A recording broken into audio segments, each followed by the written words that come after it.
Alright, now let's use the knowledge that you've gained from looking at the definitions of the 6 trigonometric functions and of the signs of those trig functions. And we're going to start off with example 4. It says, given that sine theta equals 2/3 and cosine theta is negative, find tan theta and secant theta. So two things that I need to know. I know that I need to know the values of x, y, and r. That's the first part. The second part is that I need to know what quadrant theta lies in so that I can determine the signs of each of the given values, and therefore each of the given trig functions. So I know that sine theta equals 2/3, so I know that y is equal to 2 and r is equal to 3. So the other thing I know here is that sine is positive and cosine is negative, so I've got to decide what quadrant I'm in. That way I can determine the sign of my answer for x. So if I use the ASTC, I know sine is positive in the first and second quadrants and cosine is negative in the second, so I know I'm in quadrant 2. That means that I know that my answer for x has to be negative, so that's going to help me when I go solve this. So my job now is to find the value of x. And so I start by saying I know that x squared plus y squared equals r squared. So x squared plus 2 squared, which is 4, equals 3 squared, which is 9. X squared is going to equal 5 when I subtract. Here's where it's important to know the sign. When you solve for x squared equals 5, you get x is equal to plus or minus the square root of 5. But depending on what quadrant I'm in, that would determine my sign. So I know already that I'm in quadrant 2. I've also determined that I need the negative, so I'm using the negative square root of 5. And now I can find the tangent of theta. This tangent of theta is y over x. So I'm going to have 2 over negative square roots of 5. We can rationalize this to be negative 2 square roots of 5 over 5. And if I want to find the secant of theta, that's simply just the reciprocal of the cosine. Cosine is x over r, so this would be r over x. So r is 3, and x is negative square root of 5, and I will rationalize. So I'm going to get negative 3 square roots of 5 over 5.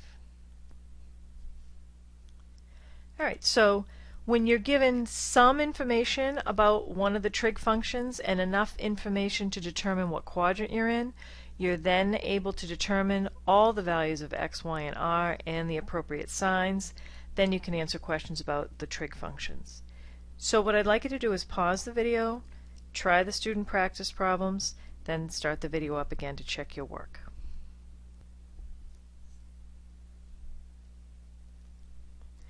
Alright, given that tan of theta is equal to negative 2/3 and cosine of theta is greater than 0 or positive, find cosine and cosecant. Again, I'm going to start by writing down the x equals, y equals, and r equals, and I want to find out the quadrant. So I start by writing all students take calculus.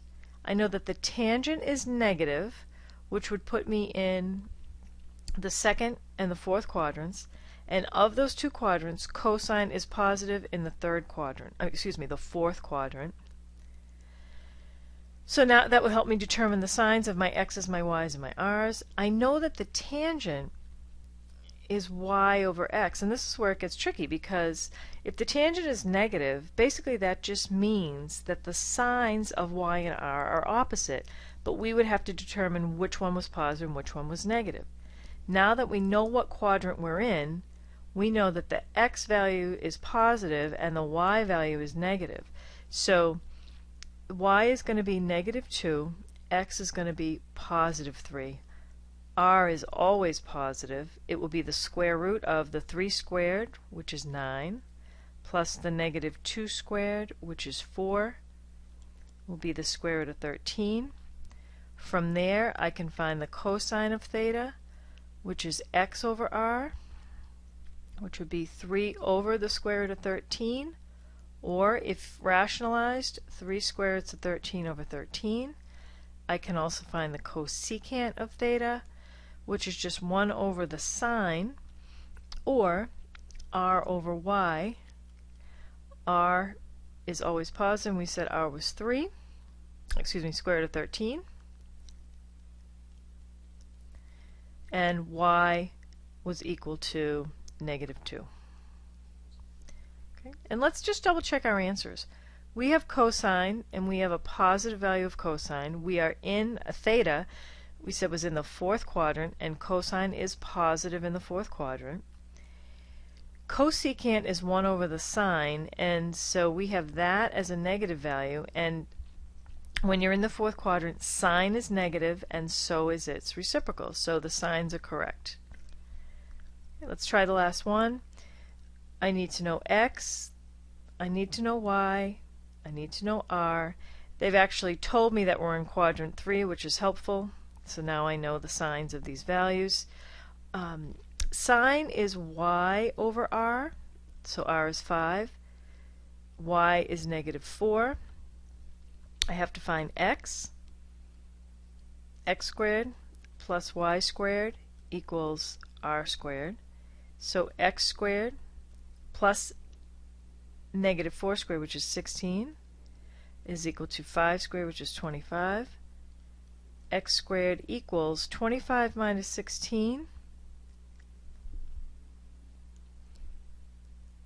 So x squared is going to be 9.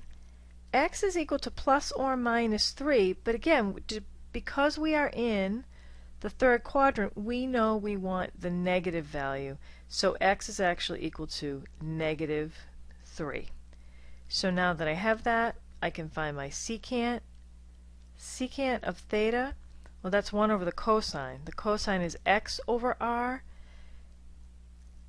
So the secant is r over x, which would be 5 over 3 negative.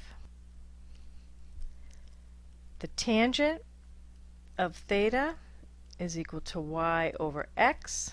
Y is equal to negative 4. X is equal to negative 3. So that's equal to 4/3. Again, let's check the signs of our final answers to make sure they make sense. The secant is 1 over the cosine. When I'm in the third quadrant, cosine should be negative, and it's reciprocal. Tangent is positive.